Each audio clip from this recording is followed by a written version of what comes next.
రాష్ట్ర వ్యాప్తంగా నిలిచిపోనున్న ఆర్టీసీ బస్సులకు సంబంధించి నోటీసు గడువు దగ్గర పట్టిన కొద్దీ సామాన్య ప్రజల దగ్గర వారి పరిస్థితి ఎలా ఉంది, వారిని వారి అభిప్రాయాలు తెలుసుకునే ప్రయత్నం చేద్దాం.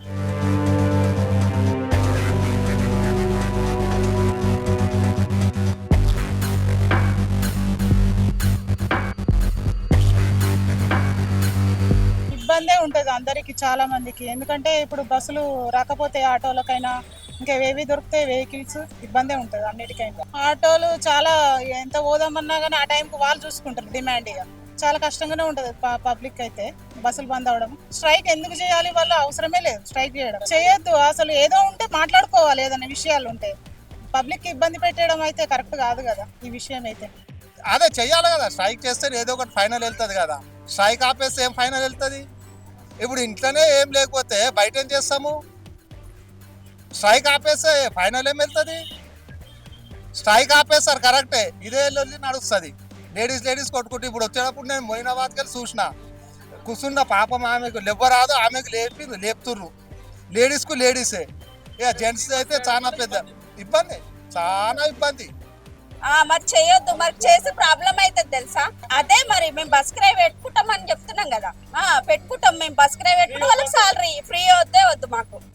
వాళ్ళు ఎందుకు పెట్టిరో, ఎందుకు తీస్తురో, పబ్లిక్ ఎందుకు పరిచయం పెడుతురో వాళ్ళకే తెలియాలి. మరి ఈ ఆర్టీసీ ఎంతో సేవ చేస్తుంది ప్రజలకైతే, పబ్లిక్. గవర్నమెంట్ దాని గురించి పట్టించుకోవాలి. ప్రజల శ్రేయస్సు కోరి గవర్నమెంట్ వాళ్ళ సమస్యలు, వాళ్ళ డిమాండ్స్ అన్ని సాల్వ్ చేయాలి సార్. వాళ్ళది కూడా చూడాలి కదా. రేవంత్ రెడ్డి ఏది పట్టించుకుంటలేడు. రేవంత్ రెడ్డి బస్సు ఫ్రీ అని పెట్టిండు, అవి ఇస్తాడు, ఇవి ఇవ్వలేదు.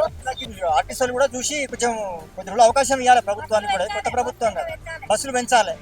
వాళ్ళు కూడా కొంచెం చూడాలి, పబ్లిక్ చూడాలి. ఇప్పుడు పెళ్లిళ్ళ సీజన్ ఉంది, ఇవ్వాలి. మరి వాళ్ళకి ఇచ్చేది వాళ్ళకి ఇవ్వాలి సార్. అంతే. వాళ్ళు నిర్ణయించుకోవాలి కానీ పబ్లిక్ తోటి ఆటలు ఆడద్దు. పబ్లిక్ జనాన్ని మోసం చేయొద్దు. బస్సులు నడుతూనే ఉండాలి. బస్సు నడవండి, అందరం మస్తు కళ కిందలు అయిపోతారు. ఇక ఇది ఎప్పటి నుండో ఉంది. ఎవరికైనా అంతే. ఎన్ని వెహికల్ ఉన్నాయి సరిపోతలో, ఎన్ని సరిపోతలో బస్సులో నిన్న ప్రతి ఇంట్లో ప్రతి ఒక్కరి వెహికల్ ఉంటుంది, అయినా సరిపోతలో. రోడ్ల మీద ఎప్పుడు యాక్సిడెంట్ అయ్యి బస్సులు కూడా కరెక్ట్ పోతలేవు, సిచ్యువేషన్ లేవు.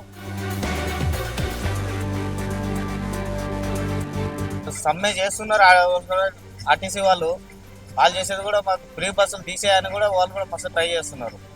అది చేస్తే బాగానే ఉంటుంది. గవర్నమెంట్ కొద్దిగా ముందుకు వచ్చే సీఎం గారు చేస్తే బాగుంటుంది. స్ట్రైక్ చేయడం వల్ల మీకు డిమాండ్ పెరుగుతాయి కదా? డిమాండ్ అన్నది పెరుగుతుంది. మాకి ఏం పెద్దగా డిమాండ్ పెరగదు, మామూలుగానే ఉంటుంది అట్లే. ఏమో ఇప్పుడు ఫ్రీగా పోయే బస్సులు అప్పుడు 10 రూపాయలు ఎక్కువ అడిగి తీసుకుంటాం, అంతకు మించి అయితే ఏం లేదు. అయినా కూడా అప్పుడు మీ ఆటోలు సరిపోతాయా ఆర్టీసీ బంద్ అయితే? ఆర్టీసీ ఏం మొత్తానికి బంద్ చేయరు కదా సార్, మొత్తానికి ఏం బంద్ చేయరు మాట. మొత్తానికి బంద్ చేశారంటే లాస్ కదా వాళ్ళకి. ఏమో ఒక 2 దినాలు కన్నా బంద్ చేస్తారు, 2-3 రోజులు, అంతకు మించి బంద్ చేయలేవు.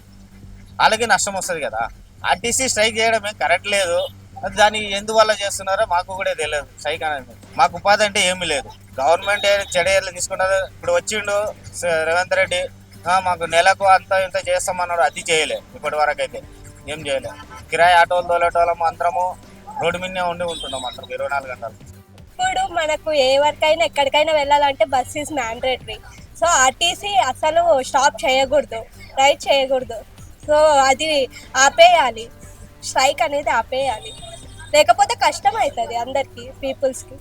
సో చూసారు కదా పబ్లిక్ లో ఉన్న ఒపీనియన్ ఆర్టీసీ స్ట్రైక్ మీద. కెమెరా పర్సన్ ప్రభాకర్ తో జ్వాలా, సమయం టీవీ, హైదరాబాద్.